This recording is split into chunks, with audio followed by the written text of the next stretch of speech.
Today on the steps of the U.S. Capitol, health reform was metaphorically killed by a throng of Tea Party protesters who gathered at the foot of the Capitol to protest against it. Today's Kill the Bill, Defeat Health Reform at Any Cost rally was called by Republican Congresswoman Michele Bachmann of Minnesota.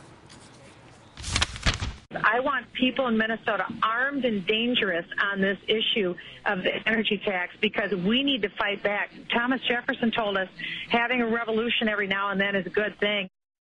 People armed and dangerous.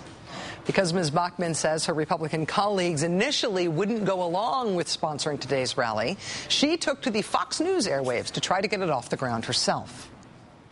The only way they're going to listen is if real freedom-loving Americans come here to Washington noon on Thursday, look at the whites of their eyes of their members of Congress and say, don't you remember? I told you don't take away my health care. Come look at the whites of the eyes of your congressman. Where do we get that phrase from again? Today, thousands of bussed-in protesters did come to Washington, as did more than a few of Ms. Bachmann's Republican colleagues. There's House Minority Leader John Boehner. There's Virginia Fox, Mike Pence, Eric Cantor. And there's Michele Bachmann, of course, front and center. Like any hastily called-together event, this one did have its unscripted, oops, that wasn't supposed to happen moments. For example, after proclaiming that the Pledge of Allegiance, quote, drives liberals crazy, Republican Congressman Todd Akin of Missouri then proceeded to botch it. I pledge allegiance to the flag of the United States of America and to the republic for which it stands, one nation, under God, with liberty, justice for all. What they said, the indivisible, whatever. Congressman Akin was not alone in stumbling over a little basic U.S. history. He had some good company in the top Republican in the House, Minority Leader John Boehner. This is my copy of the Constitution. And I'm going to stand here with our founding fathers who wrote in the preamble, we hold these truths to be self-evident. Constitution doesn't have a preamble. No. Stop it. That would be the Declaration of Independence. There was also this bit of unfortunate stagecraft that happened as right-wing talk radio host Mark Levin took to the mic. What the hell is this?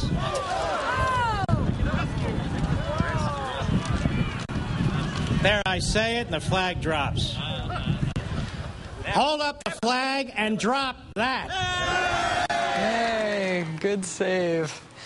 The awkwardness here was not just that this event was full of missteps. Awkwardness here was that all of these Republican members of Congress have lined up behind Michele Bachmann and the conservative celebrities that she is elevating. Mark Levin isn't just the guy who had the embarrassing flag thing happen to him today. He's famous for, well, saying stuff like this about then Supreme Court nominee Sonia Sotomayor. She's Ruth Bader Ginsburg plus about 50 pounds. He followed up that charming comment a few months later by calling Hillary Clinton, quote, her thighness. While Republican members of Congress are clearly following the energy surrounding these Tea Parties, the character of the protests themselves may prove politically awkward for members of Congress who aren't used to being associated with stuff like this. Obama and his Marxist buddies are after your freedom.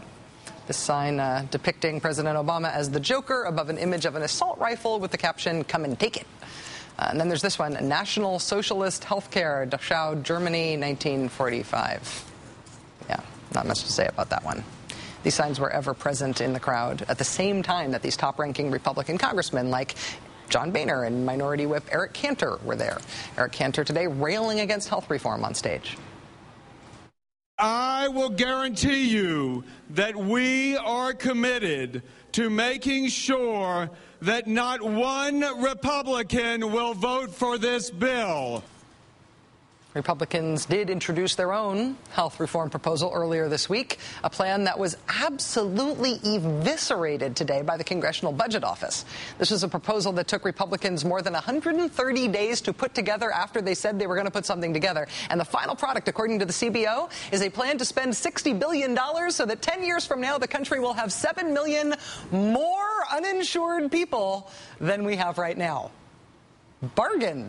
The Republican plan even leaves out the one thing that Republicans like John Boehner and Chuck Grassley and John Kyle have all said they agreed on, which is that insurance companies should be blocked from discriminating against people because we have pre-existing conditions. That, according to Republicans, is now apparently a bridge too far. But hey, they did produce a heck of a bill and had a heck of a rally today.